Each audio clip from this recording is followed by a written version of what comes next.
Hello and welcome back to JEE nerds. तो जैसा कि तुमने थंबनेल से देख ही लिया होगा, आज का जो वीडियो है ये एक लास्ट कॉल होने वाला है तुम सभी बच्चों के लिए। Last call to board the JEE 2026 का जो ट्रेन है। मुझे ऐसा लगता है कि अभी भी तुम्हारी 11वीं बर्बाद चल रही है, अभी भी तुम्हारा सब सही नहीं है सिलेबस, तो ये आखिरी मौका है तुम्हारे पास। अब जाग जाओ, अब अपना दिमाग खोल लो, अब सीरियस हो जाओ, नहीं तो हो सकता है जेई 2026 का जो 99.5 परसेंटाइल, जो 1000 AIR, जो 99 परसेंटाइल वाला जो एक ड्रीम है तुम्हारा, वो तुमसे काफ़ी दूर निकल जाए। और ऐसा ना हो इसलिए हमें अभी से तैयारी शुरू कर देनी चाहिए। थोड़ी सी देरी हो चुकी है, थोड़ी सी मक्कारियाँ हो चुकी है, 11वीं तुम्हारी बर्बाद है, इसलिए मैं अज्यूम कर रहा हूँ तुमने ये वीडियो खोला है। वैसे ही मैं सारी बातें इस वीडियो में बताने वाला हूँ, लेकिन फिर भी before starting this video I like to address one thing.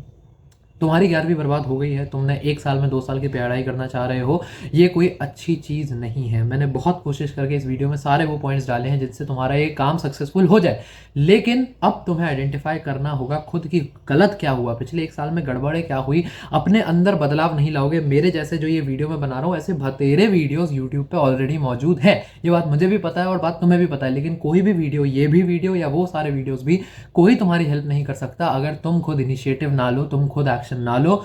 थोड़ा सा मैं अगर तुमने वीडियो खोली है तो मैं तुमसे ऑलरेडी नाराज़ हूँ, क्योंकि तुमने अच्छा खासा कांड कर लिया है लाइफ में, तभी तुम्हें इस वीडियो की ज़रूरत पड़ रही है।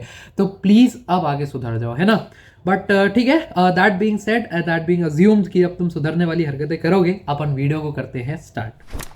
ठीक है, सबसे पहली चीज़ मुझे लगता है जो अब आने वाले समय में तुम्हें करनी है वो है प्रॉपर स्केड्यूलिंग। ठीक है, अभी तक मुझे लगता है कि बहुत सारे बच्चों ने एक गड़बड़ ये करी है कि ढंग से स्केड्यूल नहीं बनाया, ढंग से एक टाइम टेबल बना के पढ़ाई नहीं करी। स्केड्यूल, बहुत सारे बच्चों को यही नहीं पता होता कि एक वो ना क्या करते हैं, उनको लगता है कि टाइम टेबल मतलब एक डेली टाइम टेबल बना लेंगे, फॉलो कर लेंगे, लेकिन शेड्यूल ना दो तरीके से बनाया जाता है। एक होता है मैक्रो व्यू, मैक्रो मतलब बड़ा एक बिगर पिक्चर में, एक होता है माइक्रो व्यू मतलब डिटेल में जा जाके। तो दोनों की बात करते हैं। सबसे पहले एक मैक्रो व्यू मैं तुम्हें देता हूँ, मतलब एक लॉन्गर पिक्चर में तुम्हें क्या करना है। तुम्हें कोशिश करनी है कि तुम्हारा सारा सिलेबस दिसंबर फर्स्ट वीक ऑफ 2025 तक खत्म हो जाए। ऐसा इसलिए क्योंकि उसके बाद जान के फर्स्ट वीक में और दिसंबर के एंड वीक में तुम्हें रिवीजन करना होगा दबा के, है ना। और रिवीजन के लिए टाइम चाहिए, रिवीजन और प्रैक्टिस के लिए, इसलिए यू डोंट वांट कि तुम्हारा सिलेबस ही जनवरी तक खिंच रहा हो, वो काम नहीं करना है। तो अपने आप को एक टारगेट दो कि दिसंबर फर्स्ट वीक तक मेरा सिलेबस जो है सारा पूरा हो जाना चाहिए। वो भी उसमें भी तुम्हारे पास 11 महीने हैं, 11 महीने में ये काम आसानी से किया जा सकता है। हर मंथ के जो आने वाले सारे महीने हैं उनके मंथली गोल्स बनाते चलो कि ऐसे ऐसे ऐसे समय में ये चीज़ें मुझे करनी है।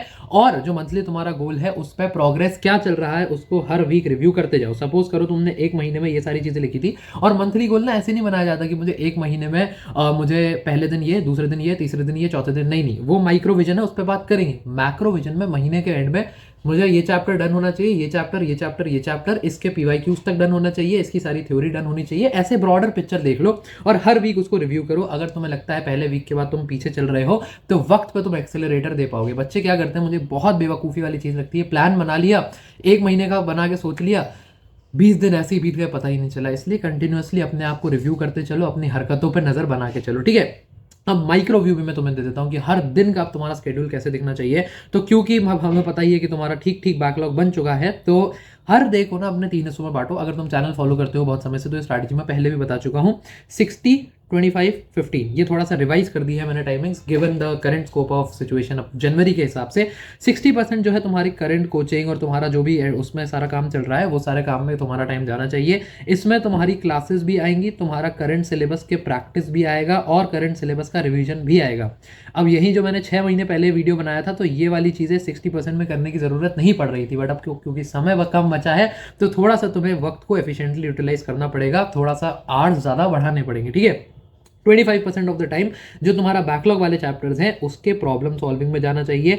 बच्चे एक चीज़ करते हैं कि बैकलॉग की सिर्फ थ्योरी कवर कर लेते हैं। देखो, पेपर में थ्योरी नहीं पूछी जाती है, पूछी भी जाती है तो बहुत कम परसेंटेज में, इसलिए प्रैक्टिस करना बहुत ज़्यादा इंपॉर्टेंट है। प्रैक्टिस क्या करना है वो मैं आगे बताऊंगा, लास्ट स्लाइड है वो। उसके बाद 15% बैकलॉग का रिवीजन, या बैकलॉग की रिवीजन की मतलब बैकलॉग की थ्योरी जो है इसमें कवर कर सकते हो। तो ये कह लो कि 40% जो टाइम है तुम्हारा वो मोटा मोटा बैकलॉग रिवीजन रिमूवल को जा रहा है। बहुत बच्चों का इसमें एक ये वो रहेगा सवाल कि भैया 40% टाइम आपने बैकलॉग डिमोट करने को दे तो दिया, लेकिन मेरा करंट सिलेबस लैक ना कर जाए। तो वो तुम्हारे करंट सिलेबस में अगर इस समय ज़्यादा प्रेशर है तो इस टाइम को तुम अपने हिसाब से ऑफकोर्स चेंज कर सकते हो। ये एक फ्लेक्सिबल टाइम है, किसी दिन नहीं वक्त मिला तो सिर्फ 20% टाइम तुम बैकलॉग को दो और 80% टाइम खुद के लगाओ। एक आइडियल सिनेरियो में ये कंसिडर करके चल रहा हूँ, क्योंकि तुम्हारा बैकलॉग 1 साल का है, तो दोनों चीज़ें तुम्हें बराबर में चलानी है। तो 50-50 अगर चलाना है तो मैं तो फिर भी 60-40 करके तुम्हें दे रहा हूँ, इसलिए थोड़ा बहुत फ्लेक्सिबिलिटी अपने हिसाब से ऐड कर सकते हो। ठीक है, अगली बात पर चलते हैं। तो बैकलॉग रिवीजन के लिए 15% टाइम ही है अपने पास, इसलिए अपना रिवीजन जो है वो क्विक हो, एफिशिएंट हो और सही तरीके से हो जाए, उसको बहुत ज़्यादा ज़रूरी चीज़ बन जाती है। इसके लिए एक बहुत प्यारा रिसोर्स मैं तुम सभी बच्चों के लिए लेकर आ गया हूं। तुम में से जो बच्चे फॉलो करते हैं उन्होंने ये सुना होगा, रैंचो रिवीजन के read revise repeat flash cards की मैं बात कर रहा हूँ। जैसे ये देखो, ये ऑर्गेनिक केमिस्ट्री की फ्लैश कार्ड बुक है। इसमें तुम देखोगे जैसे बहुत सारे तुम्हारी सारी इक्वेशंस जो है ऑर्गेनिक केमिस्ट्री की, तुम्हारे फिगर्स जो है, रिएक्शन वगैरह जो है, उनको एकदम ढंग से डिटेल में सारी चीज़ों के साथ बता दिया है। इसके अलावा इनके ये फ्लैश कार्ड भी है। ये देखो, फिजिकल केमिस्ट्री का फ्लैश कार्ड है।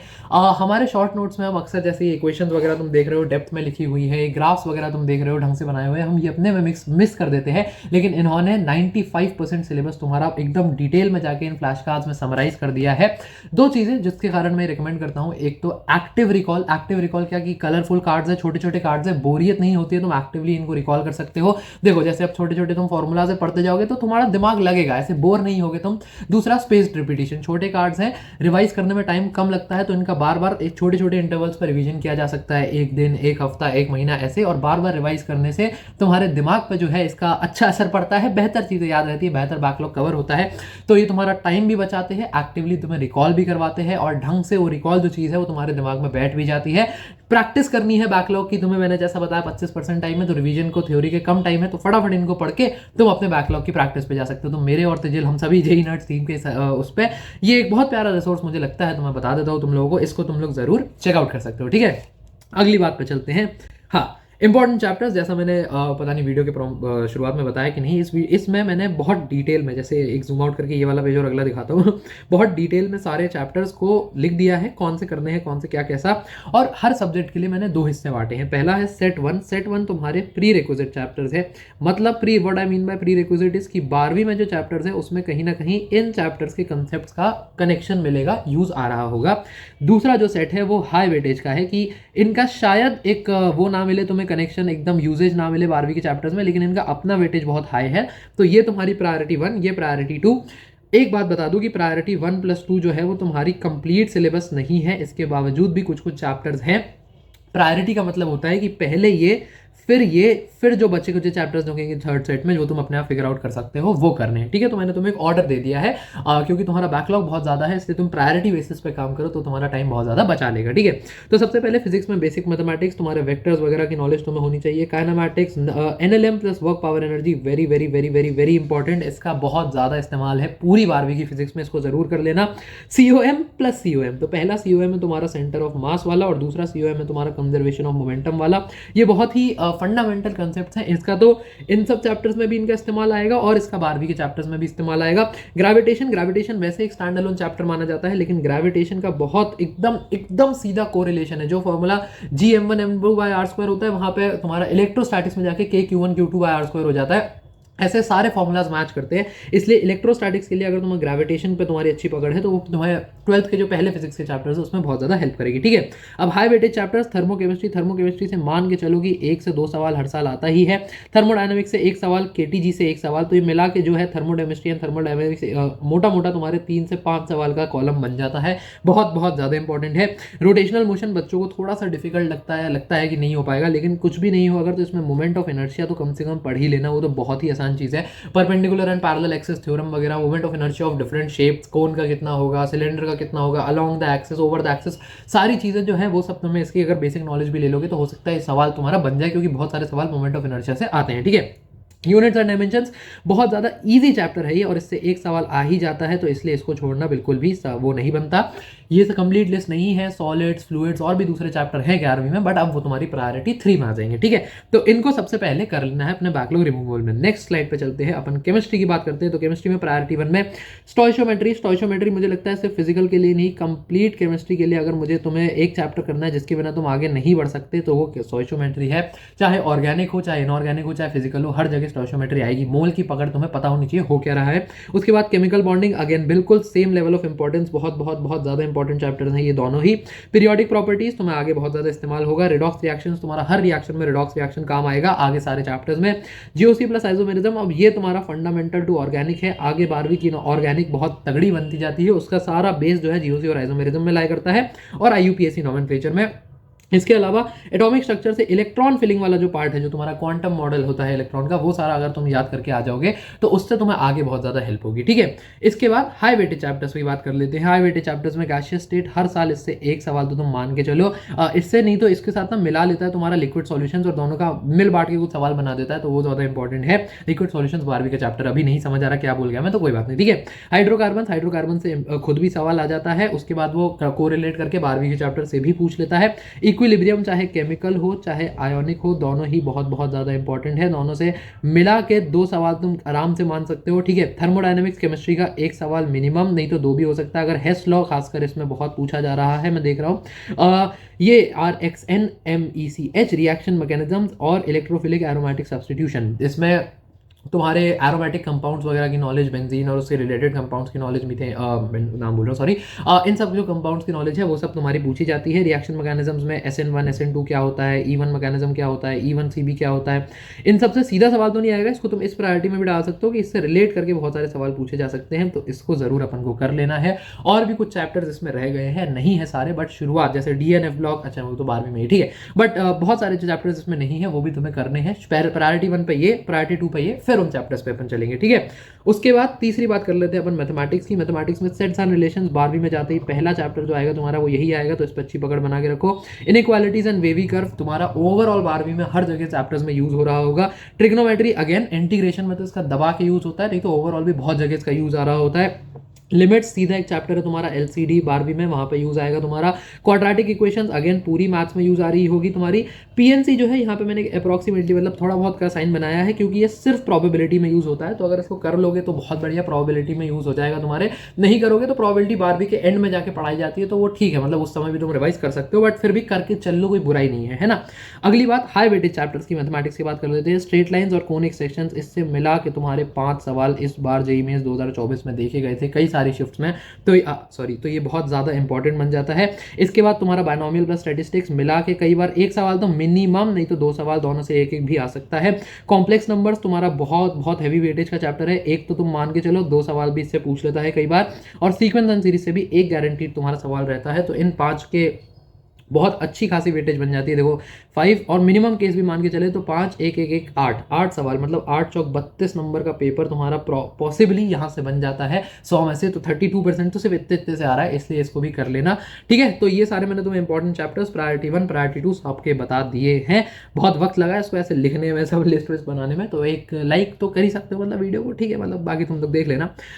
एक और बात, मुझे जैसा मैंने तुम्हें वीडियो के शुरुआत में भी हल्का सा थोड़ा सा डांट दिया था, झाड़ दिया था, वही बात रिपीट करूंगा, इट्स नाउ और नेवर। अब बहुत वक्त तुम्हारे पास ज़्यादा बचा नहीं है, जो भी चीज़ों ने तुम्हारा पहले बैकलॉग कॉज किया है उसको आइडेंटिफाई कर लो और उनको रिपीट नहीं करना है, दे शुडंट बी रिपीटेड एब्सोल्युटली।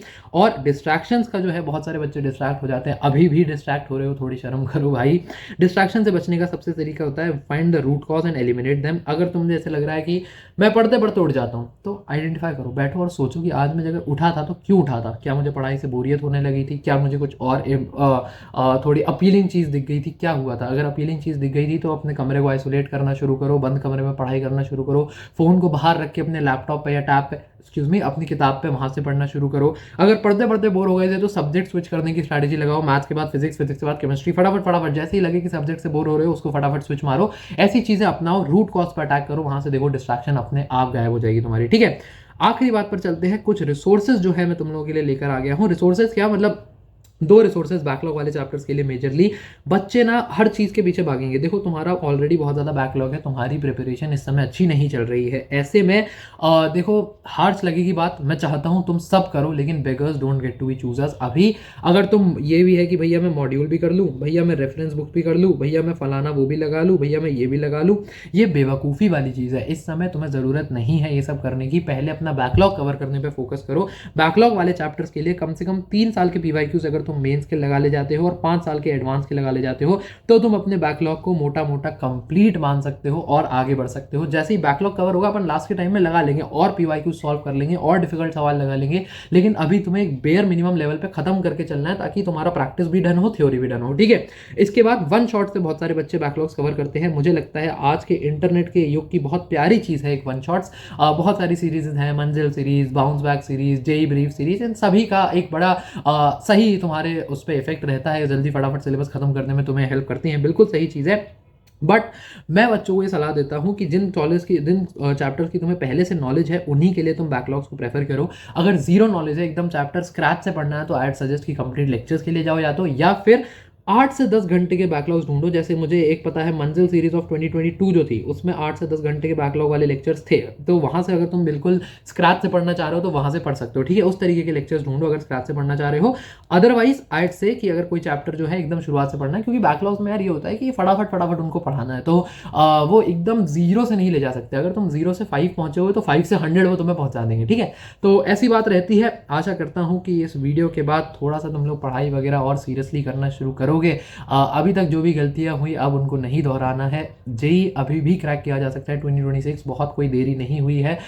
मैं बहुत ऑनेस्टली ये बात कहता हूं जब मैं कहता हूं कि मैंने बच्चों को देखा 2 साल मस्ती करते हुए, आखिरी के 2 महीने में जेई क्रैक करना है, तो तुम्हारे पास अभी भी 12 महीने, अभी जनवरी 2025 का पेपर भी नहीं लगा है, तुम्हारे पास 12 महीने हैं टोटल, तुम्हारे टाइम बचा हुआ है। प्लीज़ उसको यूटिलाइज करो, बाकी पढ़ाई करते रहो। All the very best, good bye.